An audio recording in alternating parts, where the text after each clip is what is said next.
အဲ့တော့မြတ်စွာဘုရားစံတော်ပယ်တော့ကဆိုရင်သူကဒီကြားထဲကနေပဲတန်လျက်နဲ့ဖြတ်ချလိုက်တာပဲနော်အဲ့တော့ဒီစတုံးကြီးမပါဘူးစတုံးကြီးလို့ဖြစ်နေရတဲ့အကြောင်းရင်းဒီစံတော်ကနေရောင်ကြီးတော်ညိုမောင်းတဲ့ရောင်ကြီးတော်ရတယ်သူက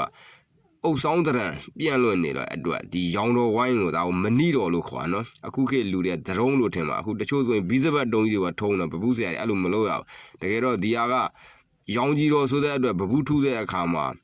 မြင်သာထင်သာအောင်လို့သရုံးကြီးလို့ဖြစ်သွားဒီအတွင်းရောင်ကြီးလိုင်းဝင်ရကြတားကိုထင်ရှားပြီးတော့ညို့မောင်းနေတဲ့အတွက်ဖះကိုကြည့်လိုက်လို့ရှိရင်ဒီသရုံးကြီးပါတယ်လို့ဖြစ်နေရောင်ကြီးတော်အဝင်းပေါ့သမင်ရဲ့နတ်မောင်းနေတဲ့အတွက်ဒါအယောင်ဟတ်တယ်ပေါ့ဖះနိုင်ပြီးထွန်းလိုက်တဲ့အချိန်မှာအယောင်ဘေးကအဝိုင်းရှိတယ်လို့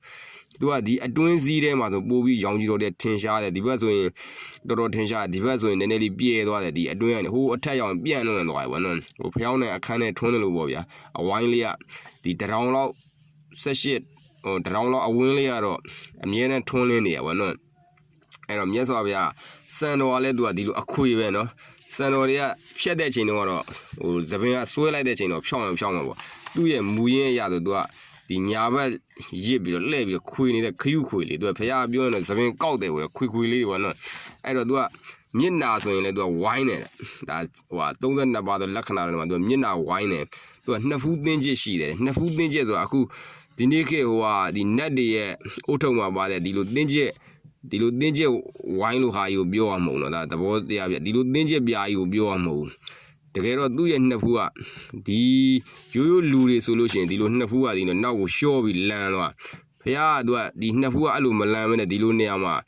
အသားအရေးပြားထူးတယ်ဒီအယိုးရဲ့ရှေ့ကိုသူကဒီအသားပြားထူးနေတယ်တဲ့အဲ့ဒါသူကဒီနှစ်ဖူးသင်းကျက်ကဒီလိုနှစ်ဖူးကတဲ့နေအပေါ်မှာသပင်နေနဲ့ဆိုတော့တားကိုကြည့်လာပါနေရွက်ကလည်းရှည်တယ်တန်မန်လူတွေတဲ့ရှည်တယ်ပေါ့နော်သူကနှာခေါင်းဆိုရင်လည်းသူကရှည်တဲ့ရရင်အဲ့လိုချွန်တယ်ဒီလိုဒီကောက်ကွေးမရှိဘူးပေါ့နော်တချို့ကနှာတွေလဲကောင်းကောက်တယ်နော်အဲ့ဒါနှာခမ်းကလည်းသူကအရန်ကိုညီညာလှပတိကြတယ်ပေါ့နော်သူကအဲ့တော့နှာခေါင်းကချွန်တယ်နောက်ကျအုံမွေးဟိုမွေးရှင်တော့အုံသားလုံးခေါ်တယ်မွေးရှင်တော့အခွေလေးပါတယ်နော်သူကမျက်ခုံးမွေးကလည်းထူးတယ်ညီညာတယ်မျက်လုံးအိမ်ကလည်းဒီလိုကျဲတယ်ဒီတချို့ဆိုရင်ဒီလိုမျိုးကဟိုငှက်မျက်လုံးလိုဝိုင်းလေးတွေရှိတယ်တချို့ကျတော့ပြူးတာပေါ့နော်ဒါဖះအဲ့လိုမပြူးဒါပေမဲ့ကျဲတယ်ပြီးရင်ထင်ရှားတယ်ကွာညိုတင်းတဲ့နေရာညိုဖြူတင်းတဲ့နေရာဖြူပြီးနတ်မောင်တင်းတဲ့ဆိုလဲနတ်မောင်တာသူဖះရဲ့မျက်လုံးကဒီလိုမျက်အိမ်ကျဲတယ်ပေါ့ဒါ32ပါးဆိုလက္ခဏာပြီးရင်သူကနှာခမ်းကညီညာလှပတယ်ပြီးရင်မေးကဝိုင်းတယ်မေးသီးကလည်းထင်ရှားတယ်ပေါ့နော်မျက်နှာဝိုင်းတယ်ပေါ့